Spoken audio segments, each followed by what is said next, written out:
सबसे पहले हम ट्रायंगल आइडेंटिटी पढ़ेंगे ट्रिग्नोमेट्री की। ये एक राइट एंगल है ABC।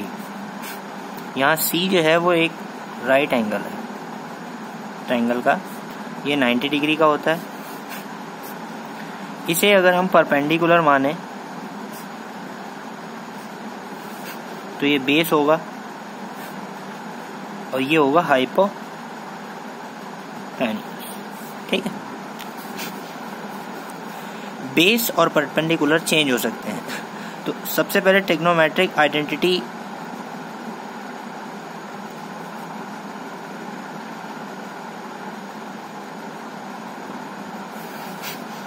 सीरियल वाइज होता है कि साइन, फिर कॉस, फिर टेन, फिर कॉट, फिर सेक, फिर कॉस। अब देखेंगे हम लोग, एक फॉर्मूला होता है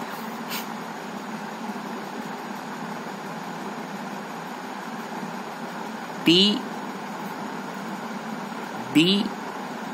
अपॉन H P। P जो है वो परपेंडिकुलर है, B फॉर बेस, यहाँ पे फिर perpendicular, and H for hypotenuse. ठीक है, इस तरीके से जो साइन होगा हमारा वो P अपॉन H हो जाएगा, मतलब परपेंडिकुलर अपॉन हाइपोटेनियस। कॉस होगा वो बेस अपॉन हाइपोटेनियस हो जाएगा, और जो हमारा टेन होगा वो परपेंडिकुलर अपॉन बेस हो जाएगा। ठीक है, जब इसके बाद हम थर्ड के बाद चलेंगे तो इसका जस्ट उल्टा कर देंगे कि बेस अपॉन परपेंडिकुलर और हाइपोटेनियस अपॉन बेस और हाइपोटेनियस अपॉन परपेंडिकुलर। ये देखिए आप लोग, कॉसेक जो है वो साइन का रेसिप्रोकल है, सेक जो है वो कॉस का रेसिप्रोकल है, और टेन जो है वो कॉट का रेसिप्रोकल है। तो इस ट्रायंगल आइडेंटिटी से हमें एक फॉर्मूला मिल जाएगा कि साइन जो होगा, सपोज एंगल हम कोई भी एक मान लें A, साइन होगा वो 1 अपॉन कॉसेक A के इक्वल होगा। बताया था ना कि साइन जो है वो कॉसेक का रेसिप्रोकल है, देन साइन जो है वो कॉसेक का रेसिप्रोकल हो जाएगा 1 के अपॉन। सेक जो है कॉसेक का रेसिप्रोकल होगा, तो कॉस जो लिखेंगे हम वो सेक के 1 अपॉन में लिखेंगे। इस तरीके से टेन कॉट का रेसिप्रोकल है, तो टेन जो है वो कॉट का रेसिप्रोकल हो जाएगा। ठीक है, कभी कभी प्रॉब्लम ये आती है कि सपोज अगर हम ये वाला एंगल लेते हैं B, तो इस एंगल के जस्ट सामने वाला होगा परपेंडिकुलर और एंगल के नीचे वाला ये बेस रहेगा, और जो 90 डिग्री का एंगल होता है वो होता है हाइपोटेनियस। ये कभी नहीं चेंज होता है, बट परपेंडिकुलर और बेस चेंज होते हैं। अगर हम एंगल B ले रहे हैं तो सामने वाला परपेंडिकुलर और इसके जस्ट नीचे वाला बेस। बट अगर हम ये वाला एंगल ले लें, कभी कभी ऐसा आ जाता है कि एंगल ऐसे बना होता है ट्रायंगल, और एंगल ये वाला पूछ लिया जाता है, सपोज cos A पूछ लिया जाए या cos B पूछा जाए। ठीक है, cos B वाले में पहले बताएंगे, ये सामने वाला परपेंडिकुलर और बेस, और cos A अगर पूछा जाए सपोज, तो अगर ये एंगल पूछा जाएगा तो ये वाला हो जाएगा हमारा परपेंडिकुलर, और देन इसके नीचे वाला बेस। मतलब जिस एंगल का पूछा गया है उसके सामने वाला परपेंडिकुलर होता है और उसके नीचे वाला बेस होता है। ठीक है, ट्रायंगल में क्या है कि ये हाइपोटेनियस, ये परपेंडिकुलर और ये बेस है। इसके बेसिस पे एक पाइथागोरस प्रॉपर्टी होती है, पाइथागोरस प्रॉपर्टी। ये पाइथागोरस प्रॉपर्टी होती है H हाइपोटेनियस का स्क्वायर इज इक्वल टू पर P फॉर परपेंडिकुलर का स्क्वायर और प्लस बेस स्क्वायर। ये जनरल इक्वेशन हो गई एक हमारी पाइथागोरस थ्योरम की। अगर हमें H की वैल्यू निकालनी है तो ये जो स्क्वायर होता है वो दूसरी साइड जाके रूट हो जाता है, तो P square plus B square हो जाएगा। ठीक है, इसी तरीके से अगर हमें परपेंडिकुलर चाहिए है तो ये जो पी स्क्वायर है हमारा, ये बी उधर भेज देंगे तो H square equal to minus B square, मतलब पी जो है हमारा ये रूट हो जाएगा H square minus B square. तो एच आ गया, पी आ गया। अब बी की बात करते हैं। सपोज बी स्क्वायर ये है तो ये पी स्क्वायर उधर भेज देंगे तो ये एच स्क्वायर इक्वल टू हो जाएगा हमारा माइनस का पी स्क्वायर। अब बी की वैल्यू अगर फाइंड करनी है तो डायरेक्टली हमारा ये हो सकता है कि H square equal to B equal to H square minus P square. तो ये हमारी पाइथागोरस प्रॉपर्टी है, इससे ये एच निकल आएगा और इससे डायरेक्टली पी निकाल लो। चाहे तो ये फॉर्मूला डायरेक्टली याद कर सकते हो। ये एच का है, ये पी का है और ये हमारा बी का है। ठीक है गाइस, एक क्वेश्चन हम लगाते हैं कि in triangle A B C where B is a right angle, A B की वैल्यू दे रखी है और बी सी की वैल्यू हमें दे रखी है। तो सबसे पहले हम एक ट्रायंगल बनाएंगे, वो भी राइट एंगल ट्रायंगल, जिसमें बी जो है वो राइट एंगल है। ये राइट एंगल हो गया 90 डिग्री का। ठीक है, तो हमारा क्या है,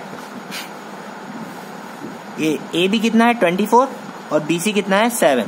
तो बी सी इस छोटा होगा और ये ए है, ये कितना है 24। तो हमारा डायग्राम हो गया है कि ये 24 सेंटीमीटर है और ये बी सी जो है वो 7 सेंटीमीटर है। मतलब हमें ये परपेंडिकुलर दे रखा है और ये 7 सेंटीमीटर बेस दे रखा है। मतलब हमें हाइपोटेनियस निकालना होगा अगर हमें साइन ए की वैल्यू चाहिए है। ठीक है गाइस, तो सबसे पहले तो हम by Pythagoras property PP, Pythagoras property क्या होती है, H square equal to P square plus B square. H square equal to P की वैल्यू क्या है 24 और उसका स्क्वायर कर लेंगे और बी क्या है 7 का स्क्वायर कर लेंगे। 24 का स्क्वायर जब हम करेंगे तो 24 की मल्टीप्लाई 24 से होगी, ये 4 4 जा 6, टोटल मिला के आएगा हमारा 576। तो 24 के स्क्वायर की जगह हम 576 लिख देंगे और 7 का स्क्वायर मतलब 7 7 जा 49 होता है। इन दोनों का जब हम ऐड करेंगे तो 625 आएगा। मतलब h इक्वल टू ये स्क्वायर जो है उधर चला जाएगा √625 और 625 किसका स्क्वायर होता है 25 का। तो हमारा हाइपोटेन्यूस जो है वो क्या आ जाएगा 25। यहाँ पे हम 25 लिख देंगे। अब हमें सबसे पहली वैल्यू चाहिए है साइन ए की। तो साइन ए की वैल्यू हमें चाहिए। सबसे पहले तो हमें जो है वो पी अपॉन एच बी, मतलब साइन जो है वो पी अपॉन एच, मतलब परपेंडिकुलर अपॉन हाइपोटेनियस है। तो साइन ए, अभी हमने ये बताया था कि अगर जो भी एंगल मानते हैं उसके सामने वाला होता है परपेंडिकुलर और उसके नीचे वाला होता है बेस। अगर हम सी एंगल हमें चाहिए होता तो ये सी वाला तो इसके सामने होता है ये परपेंडिकुलर और इसके नीचे होता बेस, बट हमें वैल्यू पूछी है साइन ए की। ठीक है, तो एंगल्स ये है। ठीक है, तो साइन ए के अकॉर्डिंग परपेंडिकुलर क्या हो जाएगा 7 और जो बेस है वो हो जाएगा 24 और परपेंडिकुलर अपॉन हाइपोटेनियस होता है। तो साइन ए में जो परपेंडिकुलर होगा वो 7 होगा, मतलब 7 और हाइपोटेनियस क्या होगा 25, क्योंकि साइन का जो आइडेंटिटी होती है वो परपेंडिकुलर अपॉन हाइपोटेनियस होती है। तो पहली वैल्यू आ गई हमारी। फिर दूसरी वैल्यू है कॉस ए की। ठीक है, कॉस ए में क्या होता है बेस अपॉन हाइपोटेनियस। तो ए में बेस ये होगा एंगल के नीचे वाला, तो इसका हो गया है कि 24 अपॉन हाइपोटेनियस क्या है 25। ये दूसरा आंसर हो गया। अभी हम यहाँ पे साइन सी निकालेंगे और कॉस सी निकालेंगे। पेज थोड़ा छोटा पड़ गया है, यहाँ पे साइन सी देख लेते हैं। साइन सी, अब बात कर रहे हैं हम इस एंगल की। तो जब इस एंगल की बात कर रहे हैं तो इसके सामने वाला हो जाएगा परपेंडिकुलर और नीचे वाला हो जाएगा हाइपोटेनियस। तो साइन में परपेंडिकुलर अपॉन हाइपोटेनियस होता है, तो सी एंगल के लिए परपेंडिकुलर क्या है 24 और हाइपोटेनियस 25, ये आंसर हो गया। और कॉस सी की वैल्यू हमें क्या होगी चाहिए, ये इसके लिए भी बेस अपॉन हाइपोटेनियस होता है, तो सी के लिए बेस क्या है 7 अपॉन हाइपोटेनियस 25। ठीक है, इस तरीके से हम क्वेश्चंस लगाएंगे।